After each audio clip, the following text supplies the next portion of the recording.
Good morning. This is Dr. John, and I'm going to be demonstrating an injury to the cervical cranial junction using a digital motion X-ray system, where we're going to actually analyze the abnormal translation or movement of C1 on C2 when the patient opens their mouth and leans laterally.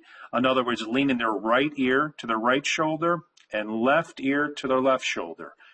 So here she's going to be leaning to the right. She's going to lean all the way back to the left, and we grab it and we freeze it right there. With our new software, we're able to go in, make some annotations, draw some lines, add some arrows, and take measurements in millimeters. And when I measure this particular abnormal lateral translation, it measures to be 7 millimeters of lateral translation.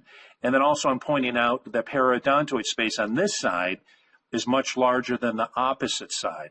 These are indications that there's alar and accessory ligament damage to this particular patient.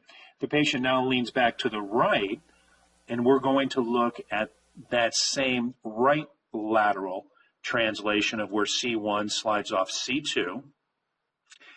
And that measurement comes to 4 millimeters, which is very significant as far as a measurement for spinal instability.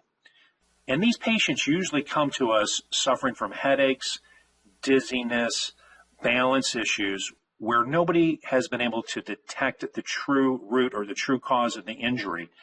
And literally by having the person move through different arcs of motion, we're able to detect these type of permanent injuries. Next to you, you have a quiz, and thank you very much for coming and looking at the digital motion X-ray and taking the quiz.